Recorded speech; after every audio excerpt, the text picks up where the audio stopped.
And we are live. This is SpursSick. I'm your host, Kieran McDonald, and I'm here with two very special friends of mine. I've got the Yid Kid. Say hi, Yid Kid. Hi, everyone. And I've got Brian Daigle from Tottenham away here. Very pleased to have you both. Very pleased to be here, my man. Very Thanks pleased for to having be me. here. Thanks for having me. Yeah, and then we've actually got another person in the chat here. Everybody, welcome Eugene from Spurssuasion TV. Let's see if I can get us. There we go. I don't want to take up half the screen. Eugene, you really are testing that green screen to its full capabilities, aren't you? Yeah. I'm so you blinking got. Now. Yeah, I see you got it all in frame and everything. It's looking good. I like it. Yeah. But there's still a bit of this like technical thing. Yeah. I mean, I think that's more on the StreamYard side, but yeah, it looks good. I like it. I need to get me one of those things. But yeah, so today we're just going to be talking some of the transfer news, and obviously we're going to start off with the big news that has come out earlier today, which is Tottenham have reached an agreement with Sevilla for French center back Jules Kounde. Apparently, Spurs' offer was £30 million plus Davinson Sanchez. That offer has apparently been accepted. This is according to DiMarzio, has been reported as well by several sources on Twitter and online. Wait, they agreed with Davinson Sanchez as well? That's got to be the best deal in the history. Yeah. So that's the thing. I was going to say, I think this is pretty surprising. Jules Kounde, has been rated at upwards of 50-60 million pounds or euros, and many people, are expecting him to become one of the top center backs in European football over the next couple of years if he continues on his current trajectory. 30 million is not a lot, and Davinson Sanchez, is he a 35 million value player? I don't know about that. So we're going to go around the panel real quick and just get your guys' reactions. First of all, just to the offer on the table and the reports that Sevilla have accepted. So we're just going to go clockwise here, starting with Yidkid. Yeah, I've heard Brian say this before. It's a typo, Kieran. They made an agreement for a Kounde, not a. I think it's a phenomenal signing if it happens. I've just made a video with Matt Hayes going over the transfer window, and he said as well, we're doing ratings for each transfer news, and we both gave this one a 10 out of 10. That's how amazing this young guy could be. And I don't know if you guys remember against Barcelona in the Copa del Rey, how he took like 5 players off the pitch, just out-dribbled all of them and then put it into the back of the net. So he's not only a center back, but he is great at defending as well, which is our number one priority this season. Absolutely, Brian. In theory, this transfer seems like a phenomenal deal. I just don't buy it. I just don't buy it. Not only because of the owner, and we've had this before. Isn't it amazing when we wanted to sign Conte and Poch and Ten Hag, and then obviously we got to the point where we are now. I'm not going to go through the whole thing. And I'll be serious on the other side. Who in their right mind accepts Davinson Sanchez as part of this deal? Now I do know from what I've heard that as part of this deal, apparently, whoever Kounde played for before get a huge chunk or a certain percentage if it goes over a certain amount. So it could be quite wise to put in a player as well to limit that kind of excessive fee that they've got to dish out. Listen, he even came out, I think we discussed it on Daniel the Kid's channel, where he said like he's not coming to like a second-rate team. And right now we are. He's got Champions League football. We can't offer it to him. I just don't see it. Don't get me wrong. If this gets over the line, I will be so happy that I'm wrong. Probably the happiest I've ever been that I'm wrong. I just see this one as a smoke and mirrors, and here we are over here looking at this whilst Daniel Levy is talking to Gary Mabbott to bring him out of retirement, and we'll re-sign him. That's the kind of... but like I said, if it happens, I'm going to be over the moon. Yeah, definitely. And nobody can fault you for, being suspicious about the circumstances here, given the transfer history over the last few years, especially. Eugene, what's your take on this? What do you think about the offer on the table? Guys, I don't think I want to burst your bubble, right? This deal is not happening. Yeah, it's not going to happen. I think it's really come out in the news. Kounde has rejected it. Yeah. And there we go. Oh god. Yeah. So Sad to say. Come Kounde has on. rejected us Come on, again. Eugene. Yeah. Look, But if we if have- it does if we- happen, I will be ecstatic, to tell the truth. We get a player and we sell a player, right? Get one out, get one in. But I don't think it's going to happen, guys. I really don't think so. Yeah, very sorry to say that. yeah, and Yeah. I'm and my as for me, I echo the opinions of all three of you guys. I mean, if this deal goes through as it's written here, 30 million plus Davinson Sanchez, this is an absolute steal of the decade. I mean, the potential that this player has to be able to get him for this 30 million, which is chump change. And Davinson Sanchez, a player who hasn't performed for us since we originally signed him as a record signing. And the fact that we'd at least be able to recoup within, I mean, if you're assuming the total value of Kounde is 65 million, well, we bought Davinson Sanchez for around 45 million. I mean, we're recouping almost 75% of the value of the original player, and then getting a better player. I mean, this would be an incredible deal. But I agree with these guys.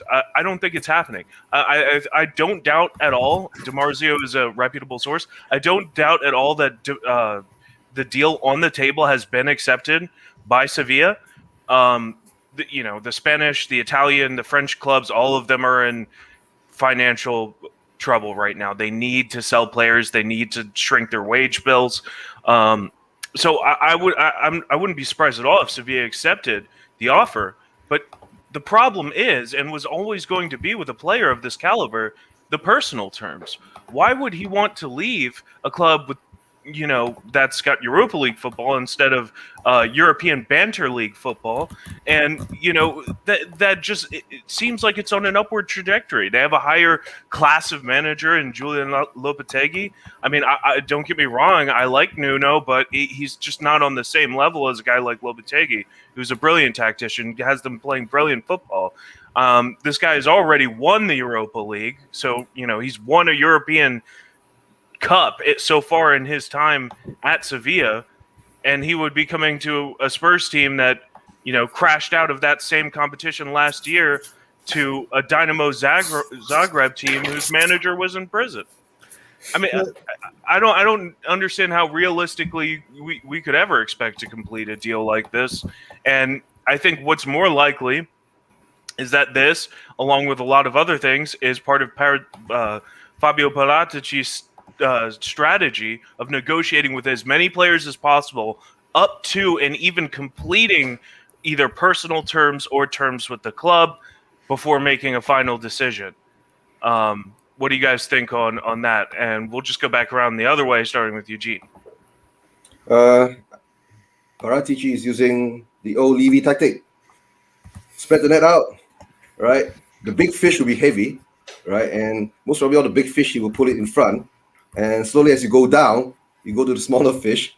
In the end, we just end up with the sardines. You sound like Eric Cantona. Oh, gosh. Yeah, but as we know, in the end of the day, who signs the checks? And let's see whether it falls onto his laps and see what happens. Brian?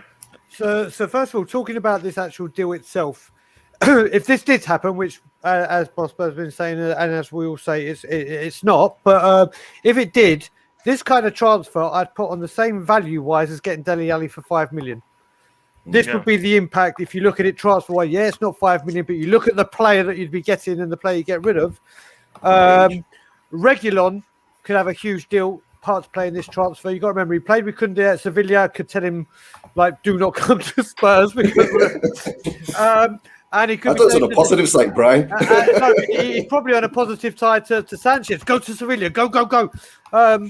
But he could have a huge part to play in this. But you've got to look at this seriously. If Kounde himself has come out and said, I want Champions League football, which he has come out and said. In what world does that anyone translate that to say, do you know what, he's coming to Tottenham Hotspur? That I mean, we're not all lawyers, we're not all very, you know what I mean? But I can crack that code. I want Champions League football. I've agreed terms with Tottenham Hotspur. No. No. As we say over here sometimes, it's not rocket surgery. You know? it gets to the point, like I said, does every Spurs fan want this deal to go through, both the incoming and the outgoing? 1 billion% yes. Do we have faith it will happen? 1 billion% no. And will it happen? I'm afraid to say that it's not. But that's my opinion. But like I said, if I'm wrong, trust me, I will be dancing around the streets of Canada going, I got it wrong. I think that would be all of us, honestly. Yidkin, what do you think? Yeah, when it comes to that type of player and the player that will be letting go, it's just a miracle. And now this offer, I'll make sure to pray every night that we'll be getting that deal full. I mean, but the thing is that do you think Levy will do it? Because I think Levy doesn't want to let Davinson Sanchez go. I know we want to let him go, but I don't think Levy does. Because obviously Levy gets attracted to the Deadwood. He's like a magnet. I agree. I think that he definitely has that with some players. Dele Alli, Harry Stinks. Some of these players, he definitely has that attachment to. Davinson Sanchez, he's not an academy player. He's not homegrown. We purchased him as a club record signing at the time, and he hasn't performed to justify that value. So I think even Levy would look at the situation and be like, if we can get him out and bring in somebody, if we can get him out and recoup most of the value for what we paid for him, and then also bring in a better player who's going to produce more, then I think Levy sees that as a no-brainer business deal as well. I think Paratici could be the key with this move, because I don't think Levy will put it off, but Paratici can, and maybe Nuno of course wants him and doesn't want Davinson Sanchez, but that's Nuno and Paratici are the only way this deal is getting done. You know, the other way you have to look at this, Daniel, is apparently we are haggling over 2 million for Tomiyasu, but all of a sudden we've stumped up 30 million and a player for Kounde. There is no logic, no MO where there's no constant. It's just, how can people be saying like Tomiyasu, I think it was 22 or whatever it was, but we're 2 million apart and it's been haggling for a couple of weeks. Yeah, all of a sudden out of the blue, bang, 30 million in Sanchez. He found some cash under his mattress. Oh, trust me, it's not there. It's not there. It's in And so to like kind of then for the next wave of this to kind of justify all of our pessimism and cynicism around this potential deal, it's the main man himself, Fabrizio Romano. Sevilla are open to sell Kounde for an important bid, and relationship with Spurs is great, but deal not progressing. Jules Kounde prefers to wait as of today, and that's Fabrizio via Twitter. I mean, talk about pouring cold water on it. This is just a glass full of Arctic finest cold water right here. I mean, it's sub-zero. So a question to you all. And this is another typical, this ain't Romano, this is typical Levy, because apparently we had such a great, he's been talking to Paratici for years. You only spoke to him when we played Juventus in the Champions League home and away, and when Paratici absolutely done you over for the Dybala deal. They're the three conversations, not this great relationship. I've been speaking to him for years. Where in God's name has this great relationship with Sevilla come from? Who have we bought and sold from Sevilla? I know we sold Freddie Canute years and years ago to them. Yeah. But that's the great relationship. Yeah, I mean, because you have to remember that Reguilon, although he did play for Sevilla and won that Europa League, that was on loan. The deal was with Real Madrid. So I agree, Brian. I don't know where this could come from, because I can't think of any Tottenham players bought or sold with Sevilla over the last decade. So am I missing somebody here? Do you guys know anybody? Oh, And I mean, and how could the relationship be good too? Because weren't we trying to at one point pry their manager away from them during our 70+ day manager run? Yep. That means we technically have a great relationship with every single football club, but it's all a smokescreen that everyone hates Levy. He's a great guy. We have great relationships with everyone. Yeah. I think this deal at the moment, why does Fabrizio says that Jules Kounde prefers to wait? The wait is the problem now that I think Varane, whether he moves to MU or not. See, if Varane moves to MU, right, then most probably Real Madrid is coming in for Kounde. That's all. That's why he's waiting, if I'm not mistaken. Right. But let's see what happens there then. I mean, hopefully it could happen. I'm not saying I don't want this to happen at all. I definitely want this to happen. But do I think it's We going to all do. happen? This is We the all thing do. with Tottenham. You see a rumor, you see a manager being linked, and you want it to happen. You have two sides of you. You want it to happen, but then you wonder, is it going to happen? Because we know who Daniel Levy is. We know what he does. And, I mean, it just doesn't work out for me. Daniel, you've got so much to go through. I'm really so sorry for you. I mean, I've had to deal with this for like 30 odd years. You're just entering the fray, unfortunately. Oh, mate. But the thing is, if we have success, I'm fine with going through all of this. I want to see the light at the end of the tunnel. There is no, as Bob Spurs said, I know he's in the chat. As Bob Spurs said, we there's not even a light at the end of the tunnel. We don't even have a tunnel to try and find the light. We're buried very, very deep. Yeah. But if it happens, all of us will be happy, right? But deep down inside, we know it will not happen because, like what Brian was saying, how come we're haggling over 2 million to get Tomiyasu, and all of a sudden we pluck the money from the sky, right? 25, 30 million, okay, to buy Kounde. Of course, we throw in a player, but you got to think as well, Eugene. You got to think as well. Bologna are probably thinking now. Wait a minute. Oh yeah, you got 30. Unless the deal's done, but and it could well be. This one could well be because as Matt Hayes is phenomenal at this stuff. Honestly, he has been fantastic. I really took a bit of solace from what he said about the fact that we're apparently going on to midfielders, but defenders come up right now, obviously, makes him think that maybe we have got our defensive shopping done. And Tomiyasu, maybe it's done already, and we'll just wait and see. But yeah, if it's not, Bologna must be thinking, what the hell? Yeah, no, the positive thing is because Tomiyasu wants to come. Oh, there's that as well. There's that little nugget. Yeah, Tomiyasu wants to come. So if Tomiyasu has taken Spurs, even over Arsenal, right? So no matter how it goes, right, it's just now Levy is trying to squeeze Bologna. That's all. You know, the juice. That's a good point. Yeah, trying to squeeze, just like we tried to squeeze Aston Villa for Jack Grealish all those years ago. 2 or 3 million pounds. Squeeze Inter Milan for Skriniar, just like we try to squeeze Conte lose them. for not having 5 extra men to be working in the dressing room. Just because not 5 extra men, we didn't get the best manager in possibly football right now. Yeah, just the constant need to push everything to its absolute limit, to drain every last bit of cash out of every transaction in this club. It's ridiculous, and it's just we just conduct ourselves with such a lack of integrity and honor at times, and it really is kind of an insult to the history of the club.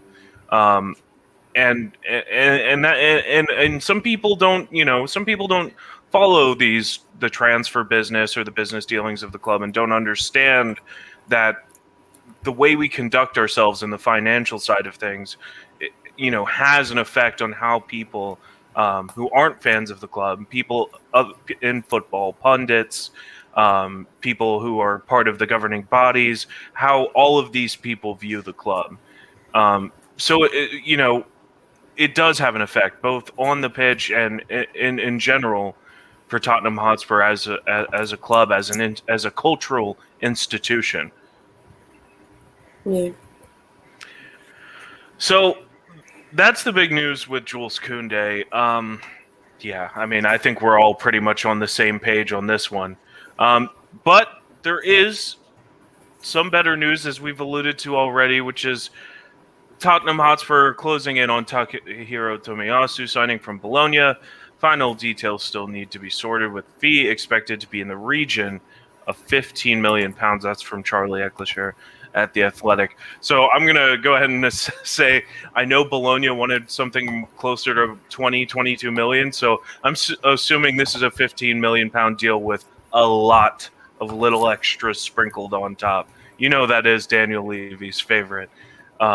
And so, yeah, I mean, he's a promising player. To be able to step into Serie A and perform like he has is really impressive. He's also had a meteoric rise into the Japanese national team at a very young age. And, of course, he'll be playing in the Summer Olympics in Tokyo coming up soon here. I'm sure they'll, it being on their home turf, they'll want to win it, even though the Olympics for football isn't always considered incredibly important in the larger scheme of the global sport.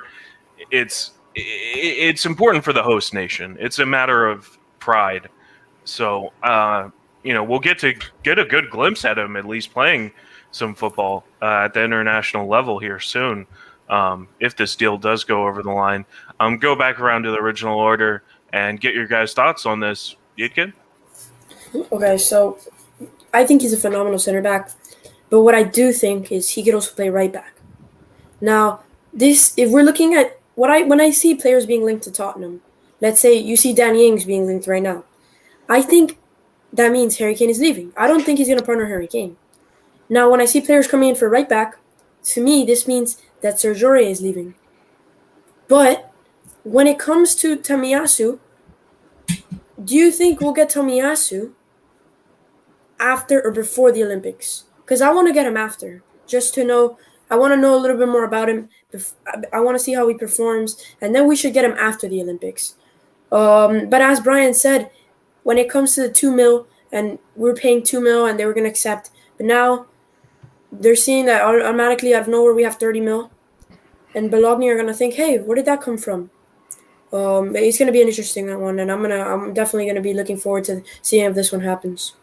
And that's an interesting point you made there, Yidkid. Does this kind of Paratici strategy of negotiating multiple deals almost to the line just before getting over the line, does this actually work against us in getting some of the perhaps lower priced, less heralded targets along with the big ones? Because if they see we're in for a more established, a more hyped, a more heralded player like Jules Kounde, does that incentivize clubs like Bologna to go back to the table and demand a bit more for their player?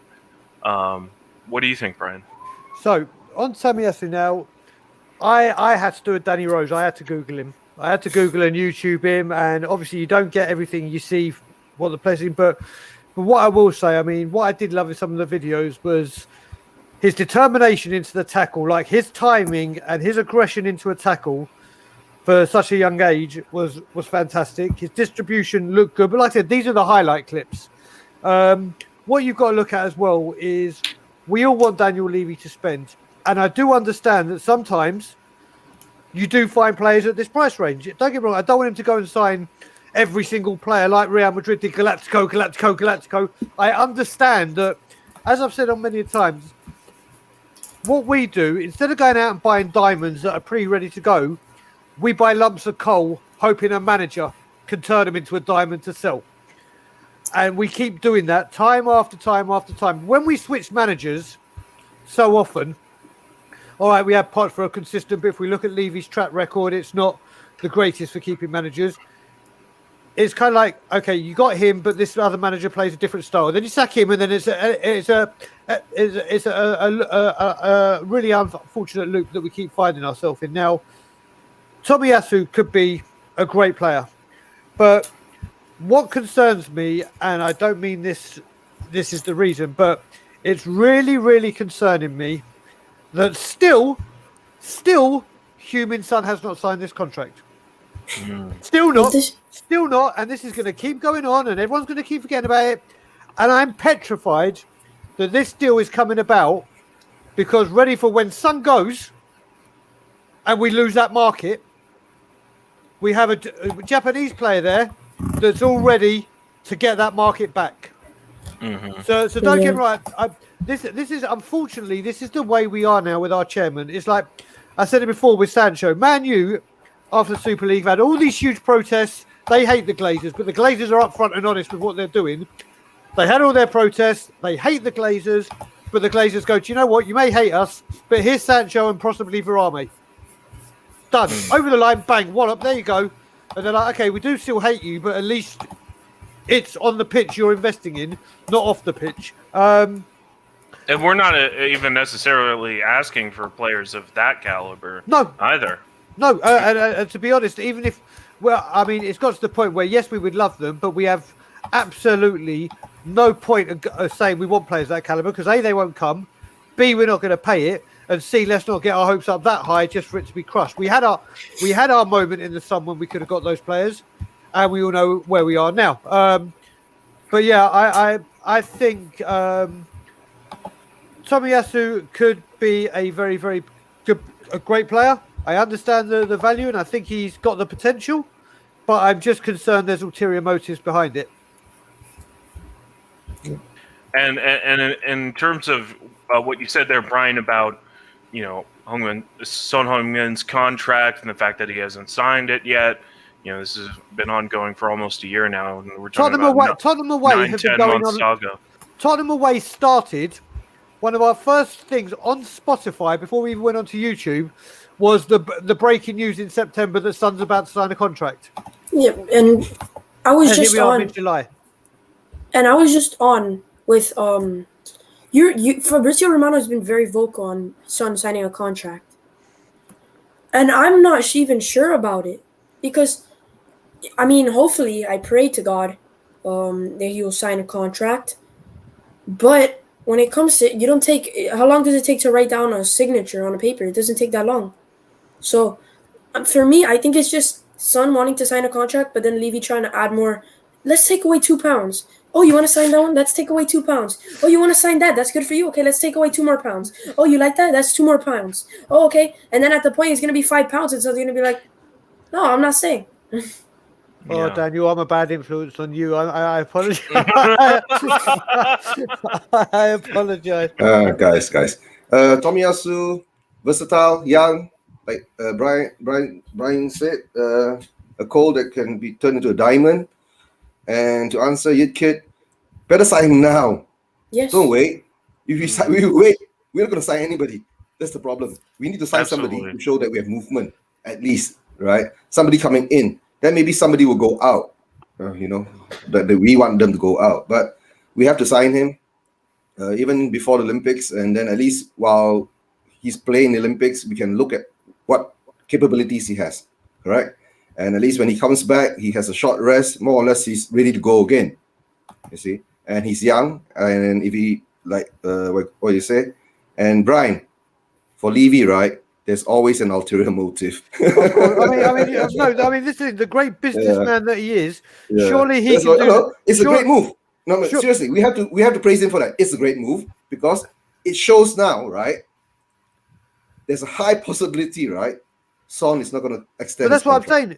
Surely the great businessman can work out that 10 months this has been going on. His contract, his value is devaluing month after month, and the longer this goes on, the less power we have. Yeah. But listen, I'm trying really hard not to explode with I that understand. man. I'm trying so hard. I'm trying so hard. Hey, no, but, it's for great. 15 Hey, million and add-ons, Brian. I guess it should be quite reasonable. Yep. For the talent you're getting. And Eugene, what do you think about Tomiyasu's actual potential in terms of replacing some of that Asian market, if in the event that Son doesn't sign an extension? Because although he's a talented player, he's not anywhere near as well known. I don't think he's not nearly as famous among Asian football fans. Yeah, no. If Tomiyasu, right, performs well in the Olympics, one. Number two, he comes to Spurs, he becomes a regular, and he reaches a certain status like Son. I tell you, the market will be double the Korean market because Japan has got 100 million people. See, and they love the sport too. They got their own league. You see, and they will have their of course you support your local team and you will support your EPL team or your Spanish team. The Japanese will pick, and the bigger he gets, right, the market will get bigger. That's all. You're also remembering that you got to remember as well. In Japan, Spurs have quite a big following from when Gary Lineker went to Garumpus 8. Yeah. So the Tottenham market It's big. It's definitely there, and it's obviously Sun more recent has established it in a bigger way. Yeah. But there has been a link with a Spurs player going to Japan rather than the other way round. Yeah. So people of my generation and whatever will not have affiliation with Tottenham Hotspur. And Brian, this will be the first Japanese player we sign, right? If I'm not mistaken, in history. I think Lee Yong-po wasn't he, or was he? No, Lee Yong-po was Korean. Oh, was he Korean as well? Korean. My apologies. My Lee bad. Korean. Oh Yeah. no, we signed. No, it's a lie. We signed, and he didn't play a game. We signed Toda. But he didn't play. He didn't play, but we have signed the We Japanese had one player. in the squad. In the squad, but so we have had. Never I knew played, there was one. I knew there was one. Yeah. But this I didn't know that. But Tomiyasu looks to be set to play. This is. I He mean, looks set to play because of our defense. That can't be. You can't escape that, right? And I agree, but wouldn't you say it's still a lot of ifs? A lot of things have to go right for him coming here if he's going to. I think rise with to those Nuno levels. around, I think he would develop well. With Nuno around, he would develop well. If it was Jose, no way. Look what happened to Rodon. Yeah. Do you know what it is? Do you guys have in America and yourself in Malaysia, Eugene, when you're growing up, those books where you read it, if you want to fight the dragon, turn to page 9, or if you roll the Choose your own adventure. Yeah. That is Tottenham Hotspur and the transfer rumor. That is basically, that's the way I describe it. That's what we are. One of those books, and it's literally choose your own adventure. Yeah, that's basically it. Well, I just want to give some love to some people in the comments. I really appreciate you guys coming to watch my first ever live stream here with these three wonderful gentlemen. So we got, of course, the wonderful Bob Spur TV. Love you, Bob. And he says as much as Tomiyasu is a good player, he's not the answer. Is he the answer right away? I don't think so. No, I think he is to some degree one for the future. I think he can come in and start, and I think he will definitely be an upgrade. Is he the answer in the sense that he is the one piece that will solidify the defense? No. I mean, we are weak in every position except left back. So I think, and especially if we're in a back three, we need to bring in at least 2 center backs. If Toby leaves, that becomes 3 center backs. So, I don't think he will be the answer. And the other thing is with Tomiyasu, with Kounde, with Maxence Local, all of these players are under 24 years old. They're all young players. I think the answer would be an experienced veteran center back like Skriniar or someone like him who could come in and start and play right away. Do you guys want to comment on that? There's one player, Kieran. Now, if you look at it, like we were saying, like Ten Hag ticks all the boxes for the manager. He brings through youth. He can establish and build them up. If you're looking at it, what we need is a central defender to come in that can speak English. So there's no breakdown there. Obviously, you need time to settle. Who has been in the Premiership before would be even a better. And is good to go on all that front and has international experience and is available at a price that best suits us. Every single one of those tick Joachim Andersen's name, and he's available and at a decent price. So this is why you've got to look at smoke and mirrors, because we're going like this over here, going, we're going to get these ones. We have been linked with Andersen since he was at Sampdoria, or before he went to Sampdoria for a long time. Like every other player in the goddamn world. Now, if you look at it, you're like, right, we need a central defender. Our defence is crap. Fulham may have got relegated, but Joachim Andersen got rave reviews. He has stated he wants to come to Tottenham. He speaks fluent English. He has lived in London. He has been at a Euros. He regularly plays for Denmark. How many more boxes need to be ticked to say, do you know what? Let's get one in at a price that's good and deal with it. So for me, I mean, I believe Anderson needs to have a like a Skriniar. Skriniar's my number one, Kieran. That's the guy I want. And I think him with an Anderson and him with a Tanganga or him with a whoever, a Roden, is vital. But Anderson just screams everything we need right now. And the most important thing, especially if Toby leaves. Exactly, and has expressed an interest in joining Tottenham. I don't know how many more smoke signals need to go out. Hello, I'm over here. Come and get me. And we just go, oh no, let's go for Kounde. Let's go for Kounde. Yeah. Well, I mean, I've kind of had the sneaking suspicion that, you know, while the LaCroix links come out and the Kounde stuff is happening, I have a sneaking suspicion that Tomiyasu deal is near completion and Anderson is actually already done.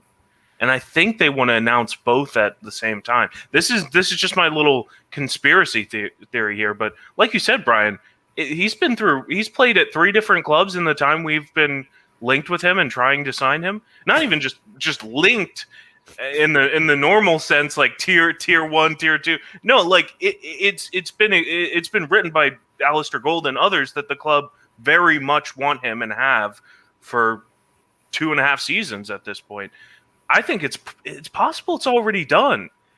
They might be holding out just in case a Kounde comes through or a Skriniar deal can get over the line, both of which I think are very unlikely at this point, as I'm sure we all agree.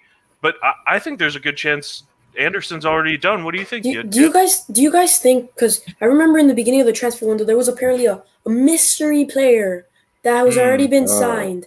Was that like a mystery box that, you know, those mystery chocolates that you buy at the store? They have a little toy inside. What player is that? Because there's no player being signed right now. What player? Has there been a player that's being signed? It's still a mystery. It's still a mystery. That mystery player, in my opinion, could very much be Anderson, and he could already be signed. Didn't they say they were going to announce that on a particular date that's already elapsed? A long time ago. Well, I mean, even I've forgotten about it. we know how this club is in deadlines. You know, I know, we're like that kid who always turns in their homework late, you know, and gets like half credit on it because it's like 2 weeks late. No, I mean, this is what Tottenham do. I think, though, you know, look at how I mean, obviously, Paratici ended up being announced earlier before he was officially debuted by the Spurs media team, because they didn't think that it would take that long to sign a manager. But I think the plan originally was to announce him and a manager at the same time. And I think that could be the case here, is that they didn't think it would take this long for them to get their second center back target, and they're waiting to announce Joachim Andersen and the other player at the same time, because how much better does it look for them, you know, to the fan base, if they wait all this time and then bang, 2 players up right that. Yeah, exactly. Right off the bat. And then you'll have all the happy clappers, you know, the people who always want to give Levy and the board a pass, going, oh, look what they did. They signed 2 players at the same time, guys. This is crazy. You know what's funny? When you look at it, it comes to the point where, do you remember he says he likes to keep things private and he doesn't like to do things? I know Paratici does things different, but isn't it amazing how the golf club and Levy land was all kept under the radar? No one knew a thing. They kept that a secret. But any transfer activity, there is no secret. And this has been happening for years. I know Paratici, as Matt Hayes said, is a way of doing it for the way Italy do it. But it's just amazing how the things we really want to keep quiet, like the property we're buying, is kept very, very quiet. But our transfers is a circus. Absolutely. It's been that way for a long time, like you said. It's not just Fabio Paratici coming in and the Italian style of business. It really has been that way. I just want to keep shouting out a few more people in the comments. We got Tommy Talks Ball in here. Thank you so much, Tommy. I really appreciate you coming to watch, man. And he says, you know, what's going on, everyone? Great to see another channel stateside. Thank you, Tommy. I really appreciate it. Thanks for your support. And he says, come on, Bob, Dyer's a goner, surely. That's probably in response to this. Be prepared for a back 3 of Sanchez, Dyer, and Roden. Oh, God, I hope not, Bob. And honestly, I'm with Bob on this one. He says I don't think he is, buddy. Too late in the day, plus no smoke whatsoever. Yeah, no, I mean, let's not forget Eric Dyer got a 3-year contract extension last season. He's not going. He's not leaving. Not this summer. As much as we all would love that to happen, it's not going to happen because he's one of the Levy boys. He's one of his boys who, when they're not at the training ground or maybe they want to get out of training for the day, they just go over to Levy's house and they stand there and they're budgie smugglers and they clean his pool for him while he sits poolside, sipping lemonade, just completely covered in sunscreen because to keep his bald head from being burned to a crisp. You just put a horrible image in my head. It is a pretty grim picture I'm painting. Levy in a bikini. Oh, gee. Good Lord. And then I also want to say thank you. Big up to Mark Swift. Thanks for coming in. Yeah, I see you all around the channels, man, in the comments. I'm usually in the comments there with you. I really appreciate you watching. Thank you. And we also got NBA. Big up, guys. Big up to you. And he says, found this channel through the Yid Kid and SpursSuasion. And thank you so much, guys. I was on Yid Kid the other night. We were talking England and all sorts of things with these 3 gentlemen here. And, I've made an appearance on SpursSuasion TV, and I'll continue to do that as well. And just thanks for tuning in. Hit a like and subscribe for me. I really appreciate it.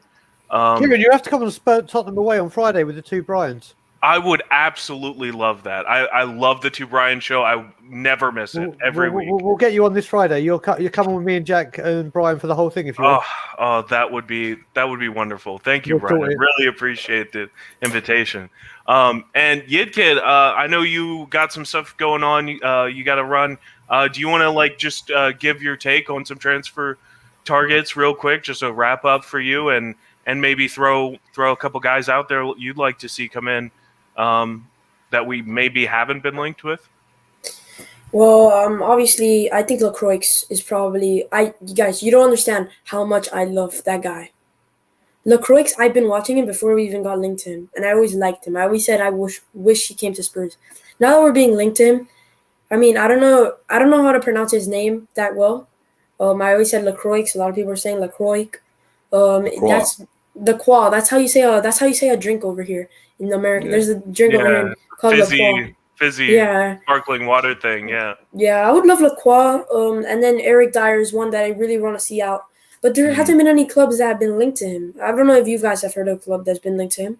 No. Maybe LaCroix was the mystery player. But I'm wondering, because nobody's saying anything about that mystery player. Everybody just forgot about that mystery player. Did we forget that we had a player that was already signed? So if we don't sign anybody this transfer window, what does that say about Daniel Levy? Don't. I refuse to discuss that question without a lawyer present because I'm telling you now, if we go a summer and we do not sign anyone, I'm telling you now, forget the NFL protests. I will be going back twice. I will book a ticket the second the transfer window shuts because that will be the final nail in the coffin. Or I say that, he's had a billion final nails in the coffin from everyone, but surely a summer as no one, that will be it. But Brian, just make sure you wait till the end of the English window extension because we could find all sorts of lovely bargains in the championship and League One. Yeah, yeah. I mean, we could fill all the holes in the squad with some players. We can go snooping around Barnsley or Derby or. Wickham. Hey, Wickham gave us a game in the cup. But thanks, Kieran, for letting me come on. I wasn't gonna stay for that long, but I wish I could stay for longer. Make sure everybody smashes a like at Kieran's channel and subscribe because he's doing amazing stuff. And I'll definitely be tuning in for more streams because I have something to do. I wish I could stay for longer, but. I wish you could too, man. I'm so thankful to have you on here. Thank you for coming on. Thank you for having me on your channel. And I think the only people watching this would probably already know who you are. But either way, go smash a like and subscribe on the It Kid. If you already subscribe to him, pull up every single one of his videos and hit an extra like on there. Yeah, You I know just what? did He deserves that. Yeah, I just did a video with Matt Hayes, so going over all the transfer news. So that's interesting. So you guys could check that out. It's going to be great insights. Everybody knows Matt Hayes is the guy to go to when it comes to transfer news. So make sure you guys smash a sub on Kieran's channel because he's doing amazing stuff. And I'll see you guys in the next one. Come on, you Spurs. See you, Daniel. Come on, you Spurs. See you, It Kid. Yeah. Great guest as always. Yeah. What a kid. Okay, yeah, see that. All right. So going from the defenders, because that's what we usually, have been stuck on lately. Yep. There's been I think a lack of targets at a position that is Pete from real quick, Pete from the lane. Thanks for tuning in. What's happening with Kounde? I'll tell you what's happening. It's not. It's not happening. So from what we understand, and I'll just repeat this for anybody else who might be tuning in late here. And this is from Fabrizio Romano. Sevilla are open to sell Kounde for an important bid, and relationship with Spurs is great. Don't know where that's from, but deal not progressing. Jules Kounde prefers to wait as of today. He's also been reported to have called us a second-tier team, which, let's be honest, he's not wrong.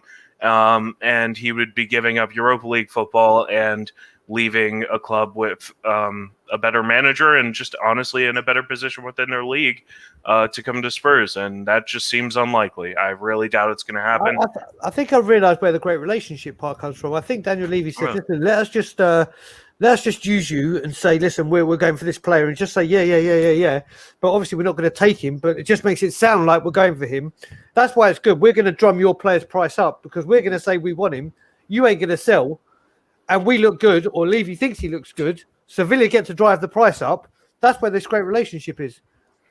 Oh, so do you think this is maybe we help them drive the price up of one of their targets, and maybe they'll buy one of our Deadwood players off our hands if they make a big sale with Kounde to somebody else? That seems more plausible than it does than us purchasing him. Yeah.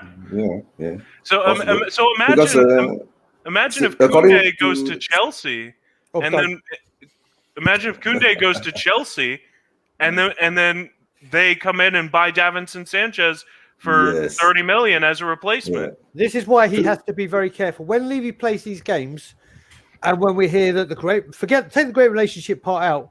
When he hears or it's being linked now and fans are getting excited. I mean, there are fans out there getting excited by this. We're all excited should it happen, but we know that it ain't happening. But there's people out there that believe this is going to happen. Now, if this does happen and he goes to Chelsea or, let's say, another English club, there will be so much animosity again coming Tottenham Hotspur's way because, once again, we've shown our cards and we haven't got it over the line.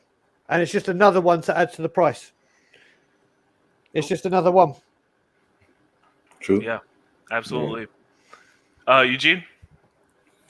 Kounde already said he's not coming. But I think Liverpool was quite interested in him earlier, right? More or less backup for Van Dijk. Okay, but and somehow or another that story went cold, and all of a sudden we are the hot ones. So I don't think so. Yeah, so that's kind of the situation with Kounde.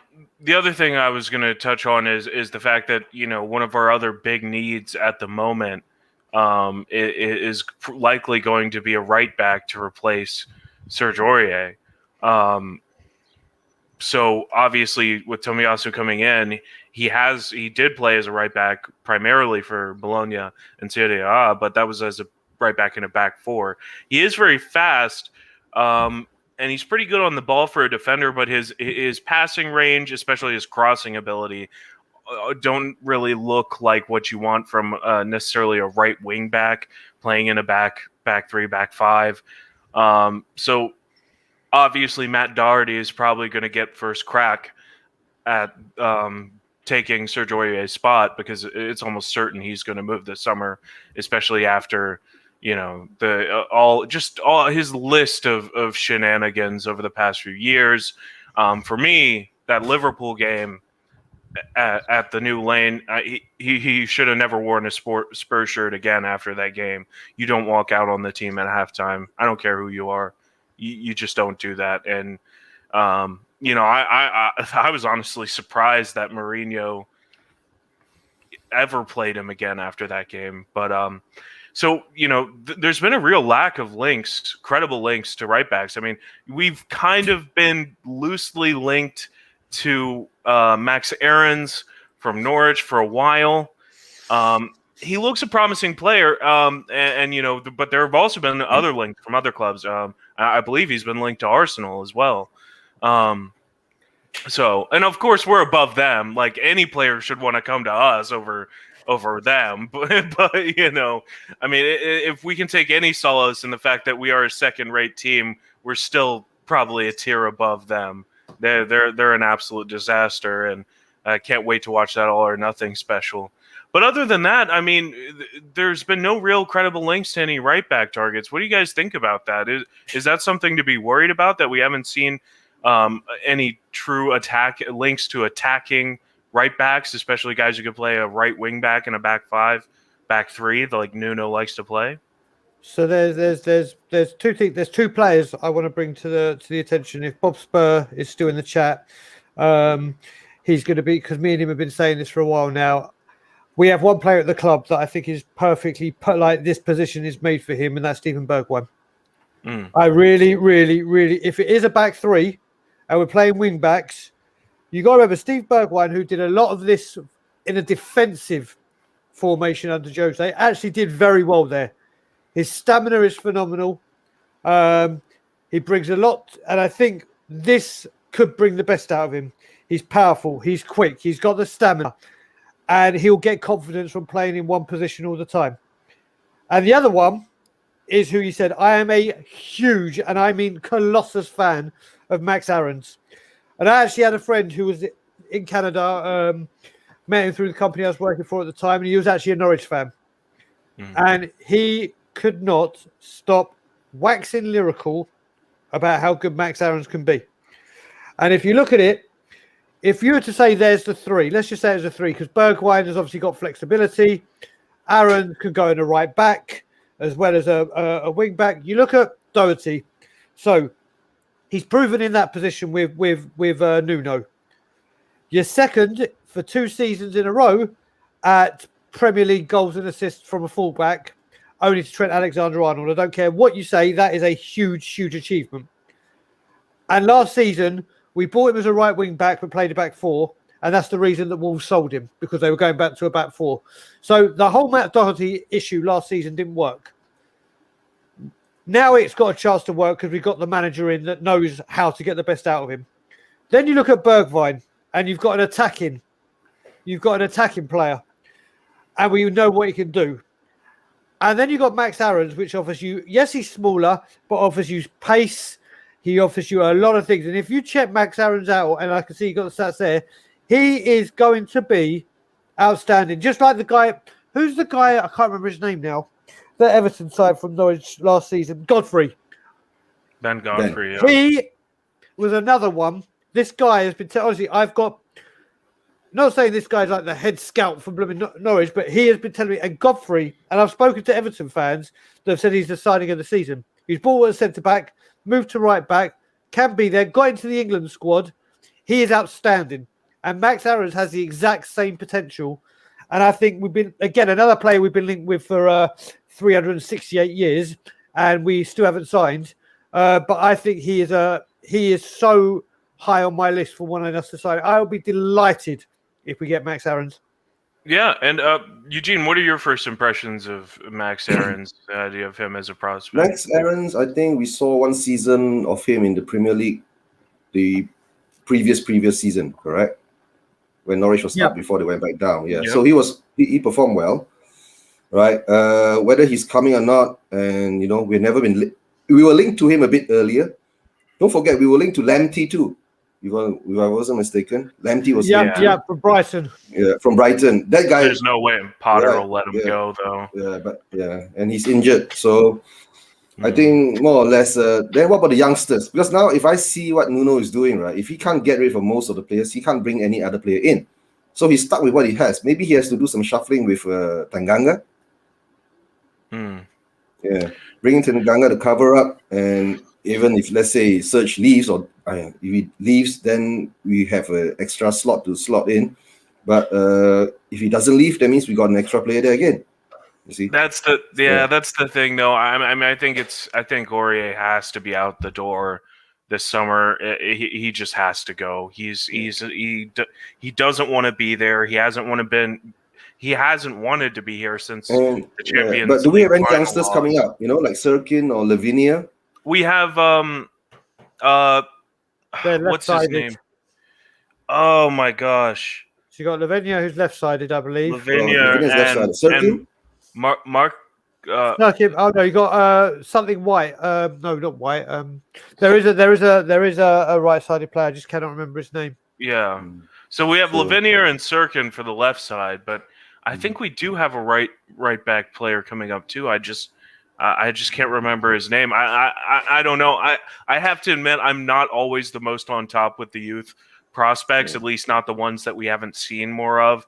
I probably should pay a little more attention to like our under 21 team, the Premier League 2 team, but I really have only been more familiar with the guys who are coming up, training with the first team squad and going out on loan.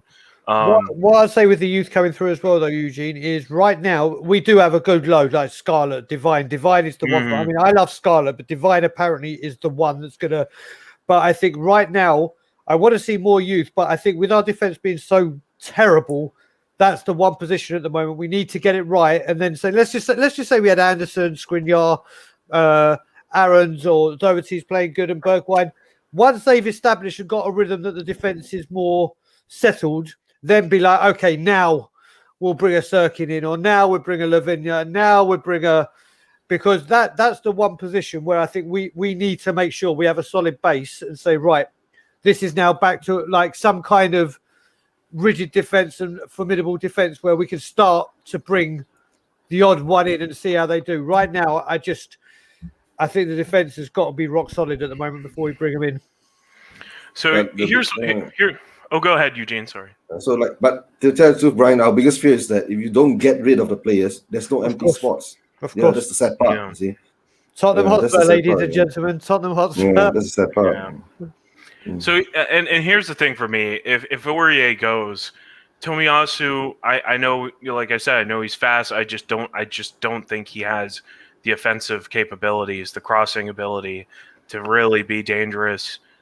Cutting into the box or coming to the top of the box and putting a cross in. I just don't think he can fulfill that role that a right wing back needs to play. I don't know if I'm that comfortable having him that far advanced and having to really be involved in the build up that much and being an outlet on the right hand side for the midfield players. I think we need a more attacking player in that role, and same goes for Tanganga. Although I think he's functional as a right back and a back four. In a back five, back three with wing backs, whatever you want to call it, I definitely see him more as a right-sided center back. And I think that, we're going to need another player if Aurier goes to play that position when we use a back three or back five, because I'm sure that we won't exclusively use that formation. I think we'll definitely be switching based on the opponent and the circumstances of the particular game. But the thing with Max Aarons for me, and he is a promising young prospect. He's English. He's homegrown. That's good for us. We need to get some of these poor and Deadwood out. Exactly, the price, and not only that, the performance for the price. So now, when they were in the Premier League a season ago, I thought Norwich were the one of the best sides I've seen go down in the last decade. I was really surprised they weren't able to keep themselves up. You remember that game when they had Man City at home? Man City played away to Norwich, and they upset Man City, and they just disrupted everything Man City was trying to do. It was just pure chaos. Man City could not retain possession. They couldn't create good chances. Nor the Norwich players were just flying around. There were yellow shirts every time a Man City player received the ball. He was absolutely surrounded, suffocated. All their passing lanes were broken up. I thought that team was really impressive, and some of those young players in that team were really impressive. One I really like, and one who performed extremely well in that particular game as well, is Todd Cantwell, the midfielder. We've had links to him in the past. I'd love him to come to Spurs. But the thing for me with Aarons is he had a good season in the Premier League, but this past season in the Championship, honestly, the stats aren't great. They're not great. So he played 45 matches, and I believe that's every Championship match. 90 minutes per game, started all 45. He only basically Højbjerg. Exactly. So that's a testament to his hardiness, because the Championship is one of the hardest, most grueling, most physical leagues in the world. It's really tough. I think it probably helps a little bit to not have fans in the stadium this last season for those Championship players, because that's one of the hardest things about the Championship too, is the atmosphere. When you got to go down to Millwall and Portsmouth and places like that, I mean, the fans are just savage in those clubs. So they're very hostile away atmospheres. But again, looking at his stats, 2 goals, which for a very attacking right back who almost plays like Serge Aurier did under Jose, almost as a right winger at some points. I think you can do a little better than that. You got to remember, Norwich played a back 4, not a back 5, so he's not bombing up as often as he would be in a back 5. That is true, but watching Norwich in the Premier League, and a lot of times I've seen film of him, he does advance quite a bit. Oh, and I think that they tend to use a midfielder to cover for him, much like when Jose at the first half of the season we played the 4-2-3-1. Aurier would advance high up, and it would either be Bergwijn tracking back to cover, or it would be Moussa Sissoko out of that double pivot covering for Serge Aurier. They do a similar thing a lot of the times with Aarons at Norwich. So he does get forward quite a bit. Sure, not as much as he would in a right wing back position. I think it is true that he could possibly even perform better in that position where there's not quite as much pressure on him to track back. But 2 goals, 2 assists, you do expect a little more, especially if he's playing 45 matches, 90 minutes per match, and he's coming down from the Premier League. You expect a little bit more, especially against some of those lower tier sides in the Championship. Can I just add to that, Kieran? What I want to add as well is what you got to remember is, as you said, first of all, playing 45 games in the Championship is phenomenal. I don't care who you are. Yeah, no, it is. The last 90 minutes in most of them, and also what you got to remember is what I love about, and it shows taking him out of the pitch, the mentality that the Norwich players showed. Only Ben Godfrey went to Everton because the asking price was there, but you didn't see any Norwich players ask for a transfer request when they went down. They wanted to stick with the team, stick with the manager. They had Pukki, they had Bundia, who's now gone to Aston Villa. They said, you know what, we went down, we're going to get Norwich back up. They literally, the mentality and the dedication is another thing you got to take away from this. Also, what you got to remember last season, which would have had a huge impact on these stats, and he can have a huge impact, like I said, with Reguilon and Kounde. They had Ollie Skip last year, who just ran the midfield. Everything was going through Ollie Skip last season. Absolutely. Yeah. And that could reflect on those stats. And again, Ollie Skip could be pivotal if Tottenham actually made a push for him. And let's say an Arsenal or a Villa or not so much Villa because they got Bundia now. But you know what I mean? If there's a team that do go for him with us, Ollie Skip can play a huge part in getting this kid over the line. Mm-hmm. Yeah. So when you take his performance out of the pitch to stay in the Championship, he didn't ask for a transfer. He said, "Nope, we're going down. I'm going up. If you accept the fee, obviously I'm going to go." But he didn't throw his toys out of the pram. He played 40. I mean, like we said, the Championship is the most grueling league in the world. It's known for it. That's why the playoff is the richest game because of obviously the wealth of getting into the Premiership. I think Norwich, from what they came up as champions, 45 games, 90 minutes. It's phenomenal. It's phenomenal for such a young kid. It is fantastic. I mean, like I said, I am very, very excited by him. And do you know what? If we signed him, it would take a lot, and I do mean a huge, huge player for me to get more excited about the prospect. I'd be more excited for Aaron's than I was Skriniar, even though Skriniar's my number one prospect. Wow, that's a even though big Skriniar's statement. my number one prospect because of how good I know this kid can be and what I've heard. And I don't want to take too much away from him because I agree with you, Brian. I mean, the hardiness, the toughness, the dedication it shows to play all 45 matches in the championship, all 90 minutes. You know, he's obviously on top of his fitness. He takes care of himself. You know, that's a level of responsibility and also the integrity he showed with continuing to commit to Norwich and coming down with them, not making a fuss, not trying to get a transfer out, going back down to the championship. These are qualities that we need from players in Tottenham squad. And, you know, I don't want to take anything away from him on that regard. I think that's a brilliant display of professionalism, and that's the kind of player we want in our squad. I just, you know, and I'm not, you know, again, I'm not nitpicking here, but, you know, I want to give a full evaluation. We have to go over the stats. And, you know, I just think that 2 goals, 2 assists from a very attacking right back, you know, over 45 games, he could have, I do believe he could have done better. Especially some, you know, some of the defenses he's going up against in the championship, young players, you know, older players over 30, you know, not, you know, you just, I expect a little more production, but, you know, it does get better because look, 5 big chances created, 2 assists out of 5 big chances, you know, that's, it could, so he could have easily had 3 or 4 assists.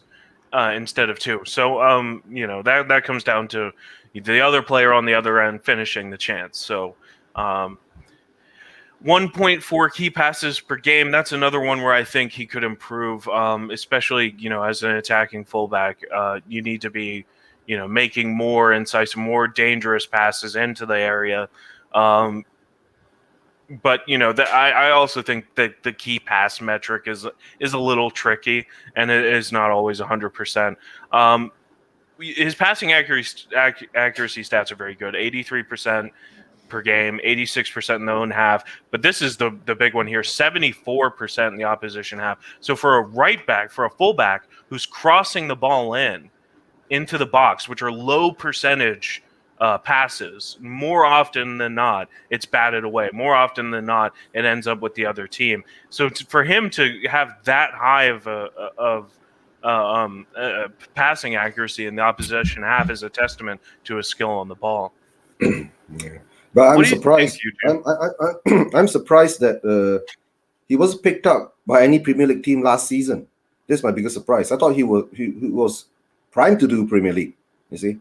But like you said, he hung in there, stayed with the team, professional. They're back again. So I guess maybe this is a second chance to shine again. So if we get him and if he shines with us, then kudos to us. But the other thing is that, isn't he priced about 30 million? So SofaScore right here has him on 20 million. I can pull up his transfer market value real quick. I mean, if it's 20 million, then maybe it is within our budget. But, you know, as we don't know what really happens, you know, with 20 million, then, you know, you go into negotiation, most believe you give 12, then, you know, it goes ding dong, then people get fed up and then say, nah, we're not going to sell him.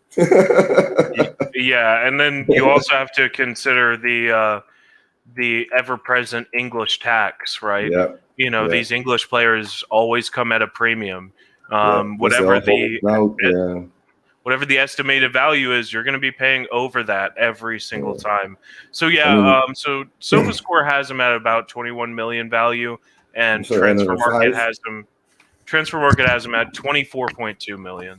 So It's a bit of a steep price for a young player, and likely it'll even be higher than that. If we could agree to around 25 million, I'd be surprised. But this could be an upwards of 28 to 30 million pound transfer, and that's a lot of you're putting a lot on this kid to come up and really perform at a level he hasn't quite played at before. Kieran, the way you get around that is like we've just done with apparently the Kounde deal.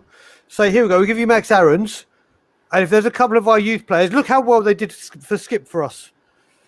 If you say, okay, we'll give you X amount of million and maybe a Lavergne, maybe an Alfie Devine as well for the season that you have on loan. So we'll give you 2 players with our youth. You have had a good track record with our youth. Here you go. What do you want for Aarons that's acceptable cash-wise, plus 1, maybe 2 youth prospects, and blood them that way? Because then it's win-win.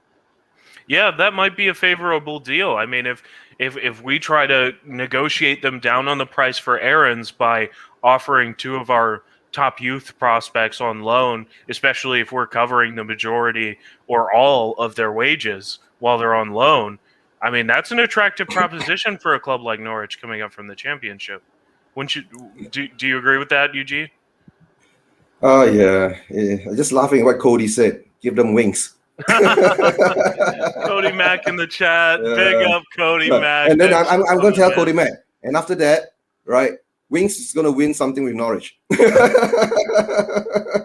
Maybe he'll win promotion back from the Championship after they go down. It's still because they've been playing Harry Winks all season. So they can have Winks on a lifetime loan.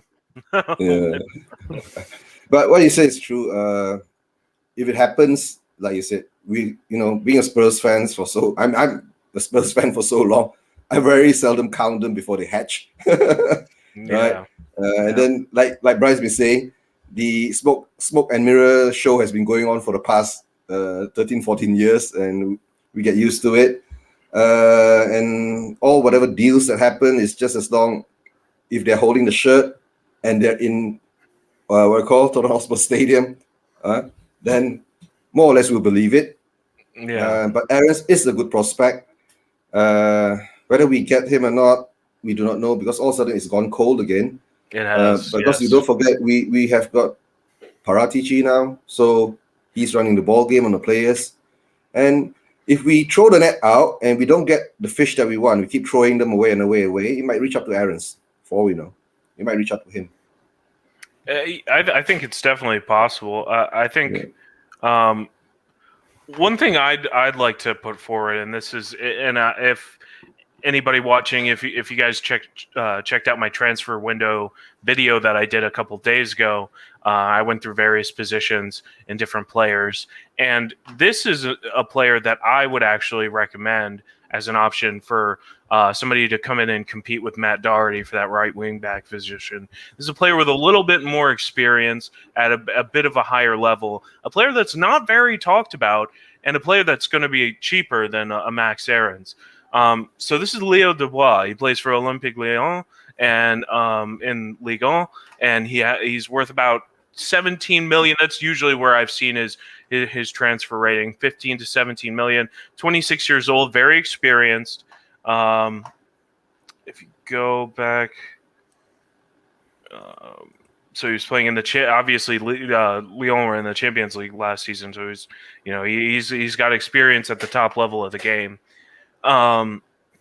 So you look here at his rating over the last season. He had a higher rating than Aarons in the Championship. He had a higher rating in Ligue 1. 37 matches played, 35 of them started.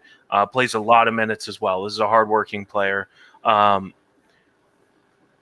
His attacking stats are pretty good. 2 goals, 4 assists, 7 big chances created last season in Ligue 1. 1.8 key passes per game, and his passing stats are also very good.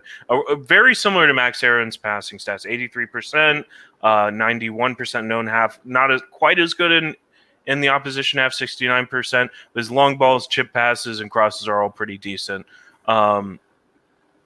Defending, as you can see, he doesn't have to do a lot of defensive work, and that's because in Ligue 1, Lyon are one of the bigger teams.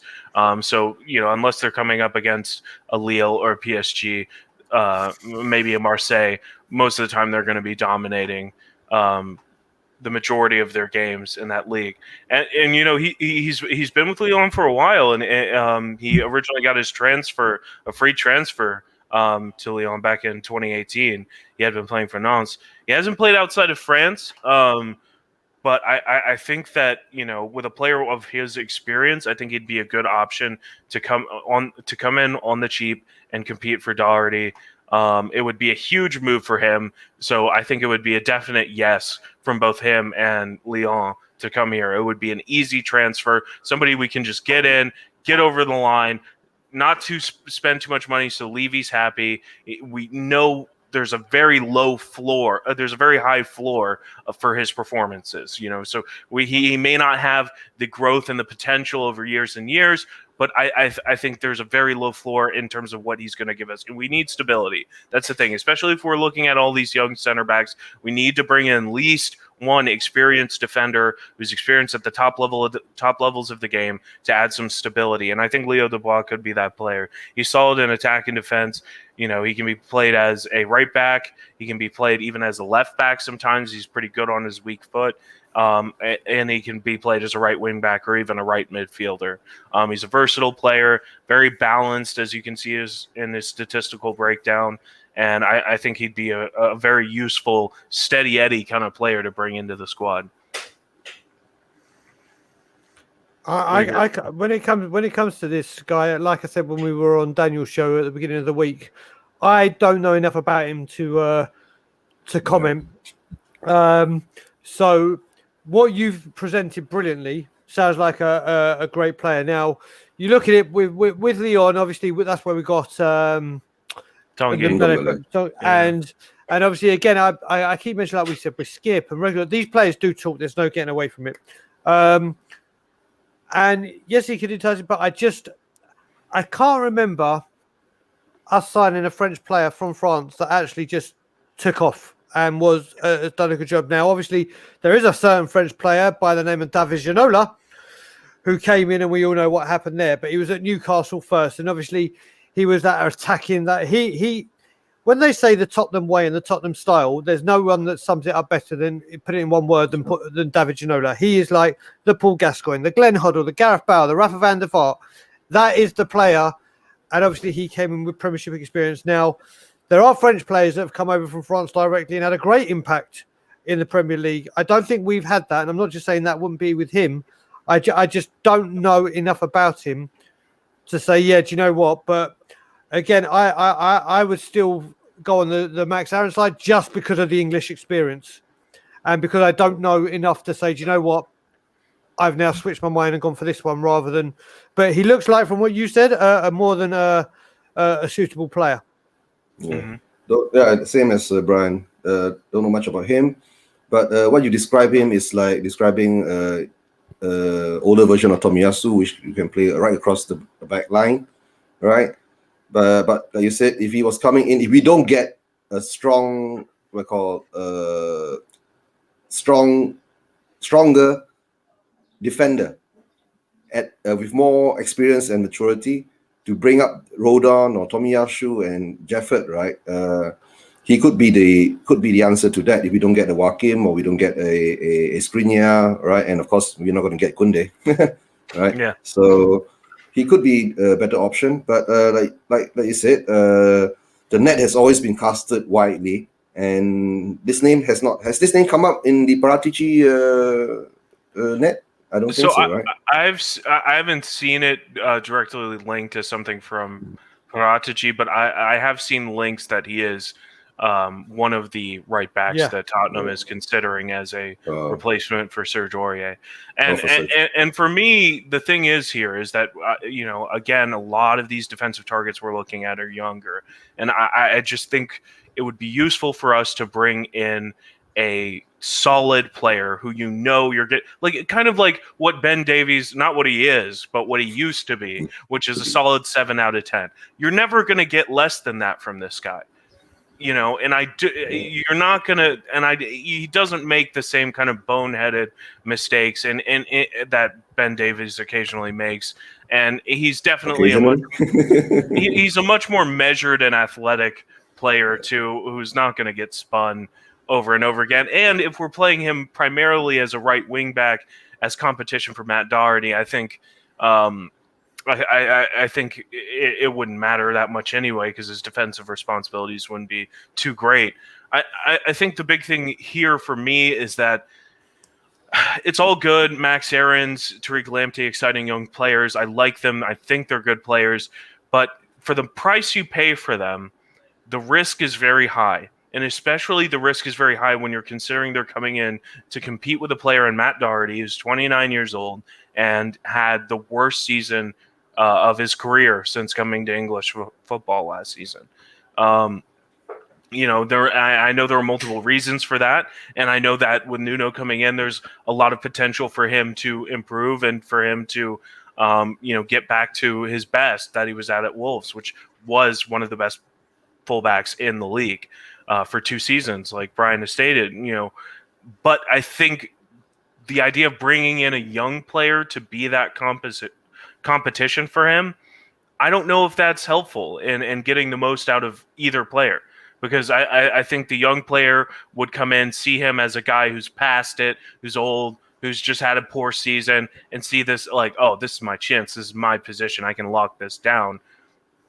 And then you end up with a situation where maybe Matt Doherty loses confidence because he sees a younger, faster, more promising player coming in to take his spot after Serge Aurier leaves, and then you don't get the best out of him.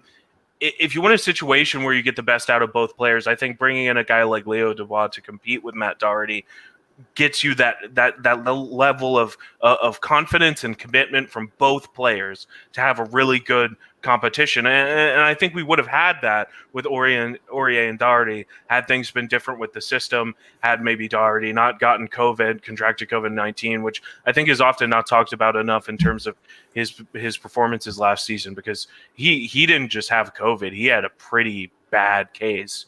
Alistair Gold reported on it several times. He struggled really badly, and the medical staff and sports scientists at Tottenham, definitely noticed reduced lung functionality and things like that in him after he got over with his bout with the vaccine. So, bout with the virus. So I think, hopefully now, players are getting vaccinated, and I would also encourage all listeners to go get vaccinated if you can. Let's just protect each other in the community and do the best we can to protect everyone's health. But that's enough there for the right backs. I'm just going to go to this last point we were going to talk about for today, and we're going to wrap it up. Some more news that's been coming in is about this gentleman right here, Danny Ings. And there's rumors that Nuno wants to bring in Danny Ings, potentially to play alongside Harry Kane and the two at the top.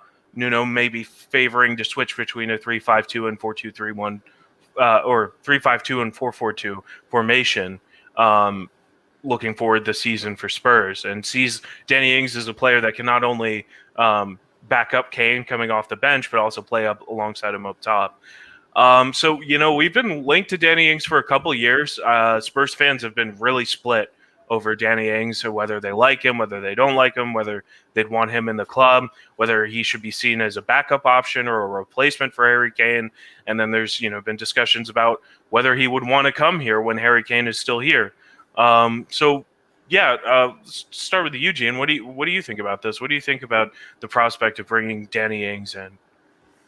For Danny Ings, number one is looks good as a prospect, right? To be a backup to Kane, or just to be to play alongside Kane, is a good prospect. Number one is still the price. Number two is, I think, the relationship with Southampton and Spurs have not gotten better last season because of the Højbjerg and Cameron, what's his name? Kyle Walker-Peters situation. Mm-hmm. So, and I hear Ings wants a 6-figure salary. That's the other block there. Yeah.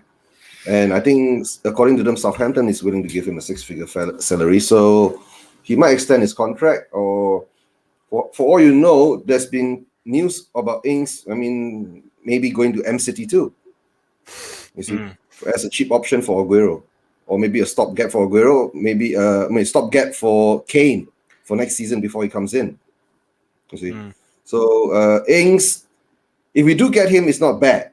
Okay, to tell the truth, any striker that comes in as a backup or to play side by side Kane, right? I would welcome it, because Kane needs it. You can't play Kane 50, 60 games a season, right? And the World Cup is coming up next year too. So we do need an extra that backup striker, which actually Vinicius should have been given his chance last year. A lot of games, Kane should have been rested. So Vinicius could do his thing and at least get some recognition, but it didn't end up that way because, you know, the manager we had was one-minded, or maybe he's already lost his heart for the club when whatever Levy did to him, right? So if Ings does come in, it's not a bad prospect, okay? I understand there are a lot of naysayers out there, but now we will welcome him. Any player that comes in that can help, that shows he can help, I'll welcome him. Yeah, Brian, what do you think? You think Daniel Levy would welcome Danny Ings through the door and slap a offer of 120, 150,000 pounds a week right down in front of him? Nope.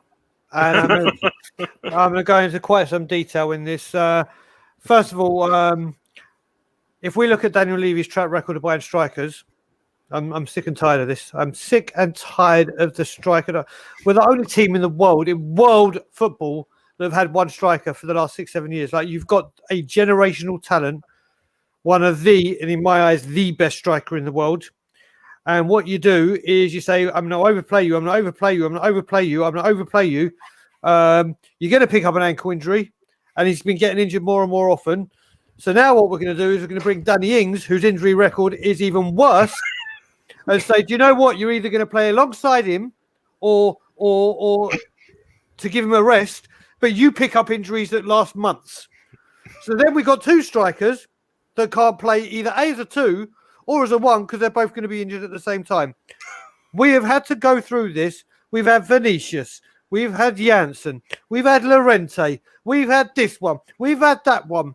If you go back in his whole time, we've never had suitable. When we had Berbatov, Keane, Defoe, then you're talking, right, you've got a bunch of strikers. The striker we should have gone and got, which would have been cheaper, which would have come, but a team that does everything to the letter and is a beacon of light for what football teams should represent, is Leicester and Patson Daka. Staring you right in the face for cheaper. Go and do it. But you've got Leicester have got Iheanacho and Vardy. And it's like, do you know what? Well, just because Vardy, you're getting near the end, and Iheanacho, we don't want to have the whole responsibility on yourself. We like playing the 2. Let's bring in Patson Daka. We're not getting Ings. Ings, don't get me wrong, has a great goal scoring. I mean, he was good at Burnley. He was crippled by 2 really bad injuries at Liverpool. Really bad injuries. Went to Southampton, and don't get me wrong, over the last 2 seasons, he has been great for them. Great. But he picks up these injuries. And he's now getting towards the end of it. We're not going to pay the money. He's not going to get a 6-figure salary. And he picks up injuries left, right, and centre. We need a striker to come in, whether it's to... You got to remember, whether Kane stays or goes, we need a big, big striker, because sometime soon, Kane is going. I still think this window. If he isn't, again, I'll be delighted. But if he does stay, we need a striker to help him, because there is no Llorente. There is no, Vinicius. You can't put all that pressure on Dane Scarlett. Although I think Dane Scarlett is going to have the same career path, if not better, than Michael Owen. That's how confident I am in this kid. But you can't say, right, Harry Kane, the greatest striker in the world, if he's out, you need to come in and do a job. You need to come. But we don't even do that. We take Son out of position. That's if he signed his contract, and put Son in his position, making wherever Son was playing weaker. We are such a mess, and our striker track record, especially during the Kane era, is diabolical. True. And I can't see Danny Ings. If it's like, yeah, you're going to be support for Harry Kane, Ings will say, well, no, I'm not doing that. Why should I do that? He's demanded and shown that he can play regular first team football for Southampton and perform and get the goals. And if we bring him as a 2, you know for a fact they're both going to be injured at the same time. You know for a fact, because you know Ings is going to pick up an injury, and when he gets one, it's like 2-3 months. Kane, when he gets his, it's like a month to a month and a half. You know, by law of averages, that that's going to cross over, and then we're screwed again. Yeah, I mean, I've got it right here. This is Danny Ings' injury history, and it's abysmal. I mean, so go back to 2013, a torn ankle ligament, 25 days, 5 games missed. Then the following season, hamstring injury, a month, 31 days, 3 games missed. Then the season after that, a cruciate ligament rupture, 210 days, almost an entire year, 50 games missed, more than a season. It's just it, and then immediately the next season, he's surgery. He's almost out for a calendar year, misses an entire season with Liverpool again. There's a knock here, but then look at this. 3 hamstring injuries in 1 season at Southampton in the 2018-19 season. That's a month. That's 15 days. That's 55 days. That's 91 days of the Premier League season in the 2018-19 season he missed from hamstring injuries. And then, again, last season he had a knee injury that had him out for a month. And he got another hamstring injury. Once you got a hamstring, it just keeps going. It's just managing over and over. Yeah, and it seems like he's not been managing it well at all. So I mean, we're talking about bringing in a guy who obviously needs to have his minutes limited to take away minutes from Harry Kane, who needs to have his limits limited because his minutes limited because he's having an ankle injury every January, February. I mean, this just seems like a disaster waiting to happen. This is the highway express lane to Son playing striker every game in all 3 cup competitions and the Premier League, and possibly getting injured. And then what? Who do we play then? Dane Scarlett, who's 17. I mean, this looks like a repeat of the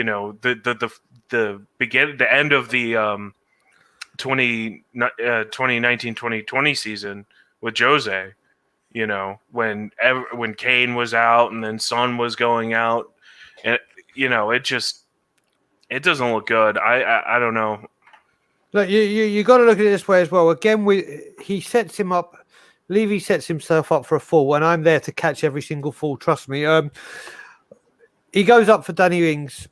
We've just dissected the issues that we have here, and Aaron is everywhere. I love this dude. He is such a brilliant supporter of every single channel, and this guy deserves a lot of respect because he gets everywhere. And I can't wait to go back to London. There's so many people I'm hoping to meet from doing this. He's definitely one of them. We've spoken off air as well. He's just, Aaron, thank you for all the support you give to Tottenham Away, but also all the channels, mate. You're incredible. Big up, Aaron. Thank you so much for watching. I really appreciate it. And a great follow on Twitter as well. You're always in there mixing it up. You really get people fired up sometimes. I know I saw you get a couple of English fans over the last couple days pretty fired up there on Twitter. But you seem to let it roll off your back, like water off a duck's back. So that's good. And he had also said, related to our previous conversation about Leo Dubois, I'm done with signing from the French league. Ng, Aurier, and Kounde, and oh my gosh, every time I hear those names, Ng and Kounde, oh my god. Yep. Just, I mean, I understand where you're coming from. In Ndombele, I don't know if you can say he hasn't worked out. Has he been what we He's got the potential up to this point? Yeah, he's had a slow start, but I mean, he's shown flashes of absolute. He's had 3 brilliance. managers in the 2 years that he's been there. That's an important thing to consider. An attacking, a defensive, and a clueless. But you look, that's Four. what we do. He's Oh got no, four four. now. Nuno? Yes, he's got Nuno. Yeah, Nuno. so now that's the Sorry, fourth. you got me with that one. But like I Yeah. said, getting back to the strikers, it's like literally the football world is looking at us because I don't know honestly, and I'd beg anyone to challenge me on this. I don't know any team in world football that's just operating with one striker and with the ethos that listen, if Harry Kane's fit, you play, and anyone else that we sign, you're on the bench unless he gets injured or suspect. That's not how you manage a world class player. You have to. Like I'm praying to God that Harry Kane is nowhere near the Conference League, like nowhere near the Conference League, because he needs to rest. We need a striker, and we need it bad. We need it bad. We're going about our central defence, which is the most important thing, but we need a striker. The ones who have got was Patson Daka, and I've said it before, and I think everyone says it. And you know what? When I went to watch the England Euros final on Sunday with Brian Ireland, we were in a bar, and there was people with Spurs shirts on and England, whatever. But there's one with a Leicester shirt on. I went up to that Leicester player, and it was a female. I went up to her and I said, you know what? Just want to say, that's the real football team. That's everything I want us to be. That, from top to bottom, is the blueprint that everyone should have. Unless you've got the Man City or the Chelsea. They do everything. And they've had to go through the heartache of, obviously, the helicopter crash. I've never seen a team operate like this that have so much faith in their scouting network, trust their managers, their everything. Leicester are so far ahead of everyone, or they're so far ahead of us. They're living in the future. They are. I mean, and you got to remember, this is a team that won the Premier League. And this weren't from big investment. This was from trust in the process, and they just carried on. They're going, right, we believe in our manager. We believe in our manager. We believe in our manager. We believe in the scouting network. And like I said, bringing in Patson Daka, they've now got three. They've got Jamie Vardy, who, if he hadn't retired for international football, would have been in the Euros. Iheanacho, who I wanted when he was at Man City, who this season came to the front. Now they've got Daka. And it's like, here we are still. Oh, one striker Kane. This is a scenario where if he does go, every single person knows that we're about. If we start putting in big bids for big strikers, it's like, right, Kane's gone. They're trying to use the money before it's done, and they're going to up the price. And if we do it the other way around, how long do we have to replace him? And with every striker, every team then knows they need a striker and they need it bad. I've now got the proof because Kane's gone. We are in such a bad position when it comes to this. I can't honestly, for the life of me right now, if you sat down to me and said, Brian, give me a big name striker that you think could come in based on whether Kane stays or Kane goes, I cannot think of one that Tottenham can realistically get. And that's the worry. Yeah, absolutely. I agree. And it seems like we're in this tough position now where it's, on one hand, where if we don't figure this out, we're the Harry Kane team. And on the other hand, if we sell Harry Kane, then what are we then? And how do we even hope to move forward and try and progress the club from where we've been the last couple seasons? We're really in a tough position, and we all know who's responsible. We all know there's really only one person to blame for all of this. But hopefully I guess the best we can do is back Nuno and back Paratici and hope that, together they can work some magic, some romance magic, that Portuguese, Italian flavor, get that going and get some good players in. And, maybe for once these bargain bin deals will turn out to work. I think that's the best we can hope for. But yeah, that's pretty much going to wrap it up for us today, guys. I think we hit the main two things today, which was Ings and Kounde, and then you also talked a little bit about right backs because that's something I haven't heard much about, and I just thought it would be good to add some context there. So real quick, just want to go through one more time.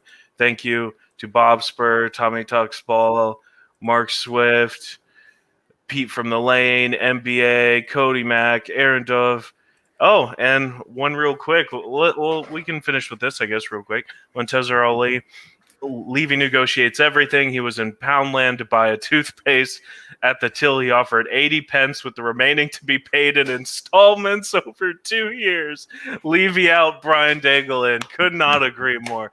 That's comment of the day right there. Congratulations. So I keep saying to people, Munster, thank you. He's such a great supporter of our channel and follows me. And I honestly, that's how he ends every message. And I love this person to pieces. But I keep saying to people, Levy doesn't go to Poundland. Back home in England, there's still a shop called the 99p store. So he actually goes there every single time to save that. But obviously the sentiment is there. But that's why Levy don't go to Poundland. He goes to the 99p store. Once he sees that digit in front of that one in front of the decimal mark, he starts getting the sweats and the shivers, you know. Exactly. I mean, it's sad that our great football team is at this point. It's just a shame. Yeah. You know, it just happens to be where we are. But, you know, time heals all things. Things will change. And it won't be like this forever. And there's always the chance that, you know, the actions of a manager or the actions of a few players can lead a team to greatness, even when the ownership and the board level stands in the way. You know, you never know. And it's up to us as supporters to back our team and also continuing to discuss these things and educate the fans and have these debates and try and see where the path forward is for our football club. And I just want to thank you to Brian and Eugene for coming on today. We also had the Yidkut earlier. It was great. Thank you everybody for watching. I really appreciate it. If you guys could smash a like and subscribe on my channel, I'd really appreciate it. I'm kind of new to this whole thing. Some of you guys might have seen me from Will Stewart THFC Rants or SpursSick TV. I also call into the Irish Hotspur sometimes, and it looks like I'll be on the Two Brians Friday night. You will be. Tottenham away. So thank you guys for that. Thank you for coming on, and I'll just let you guys do your plugs and where everybody can find you if they don't know already. After you, Eugene, take it away, sir. You can find me on SpursVision TV. We usually do a show on Sundays at 1 p.m. GMT. That's where we're gathering all the Asian fans together to link up and bridge up with all the fans in the rest of the world, Canada, America, Europe, right? And let's see what we can build from there, right? And we'll be having a show and like this Sunday again, and hopefully we can have you both as guests again. And Kieran, thanks for having me on your stream. Delighted to be on your first live stream, right? Yeah, my first one. Thank you for coming. I really appreciate it. Thank and you I'll try to be there on Sunday. Everybody go smash a Yeah. like and subscribe on SpursSick TV. Eugene and Jamie Pretty over there. You guys are great. You're a great dynamic duo. And you're assembling a great collection of fans to have interesting conversations and debates over there. So it's great stuff. Thank you. And Brian, Brian? noted. So yeah, I mean, obviously you can find me at Tottenham Away along with Stel, Shy and the other Brian Island. We've got 2 shows at the moment every week, a Monday pod and Friday, which is the 2 Brians, where you can catch Kieran on. And Eugene, if you're free Friday, I don't know what the time is for you, 7 p.m. Toronto time, come on with us, but we'll sort that out. But listen, everyone knows or is getting to know about Tottenham Away. The most important thing about this is SpursSick TV has only just recently started. And one of the greatest things about doing all these Spurs YouTube things is you get to meet people all around the world. If someone had told me this time last year, you're going to meet a guy from Malaysia who's Spurs as long as you, feels the same as you, I'd been, you're off your fucking rocker. But no, listen, they've just started their channel. I try to go on there every Sunday when I'm free. It's a great channel, great content, and it's Thanks, brilliant. Brian. They're bringing people from another continent into the world and getting their views across, which is hard sometimes to do because of the time difference and everything. But they're doing great stuff. So honestly, go over to them. But also, Kieran, who, as you said, I've seen on Will THFC Rants, I saw on Daniel's show, and I've seen on a few things. And one of the things that's amazed me is I know, obviously, I'm English and I love my Premier League and everything, and I know because of my heritage and because it's my country, but it really has blown my mind how in-depth people like yourself, Kieran, and Eugene know about not just the sport and our football club, the genuine passion and content you bring. my God, look at me! I'm doing like look at my body language here. I'm like, the content you guys have been brilliant. And Kieran, this is your first live, and you've done a wonderful job. Everyone, start liking, sharing, commenting, Subscribing. retweeting, subscribing. I've tweeted everyone to come and subscribe to you because it's really brilliant to see another person come up. And yeah, just everyone, please give both of these guys a like and a follow and a subscribe, and most importantly, Levy out. Yeah, Levy out, eat a cow. Yeah, I mean, come on, Spurs.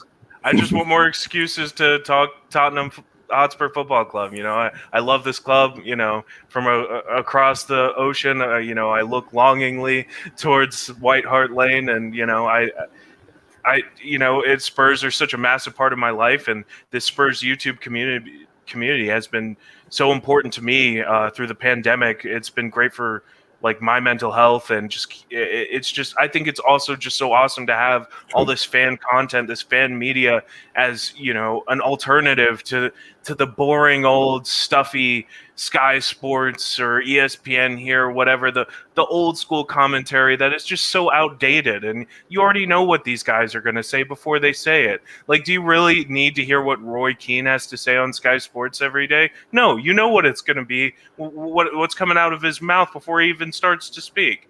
You know, but the ability to have all of us here, not just to create content, to create entertainment, to share news, but also to gather as fans, as a collective supporter. We create a bond.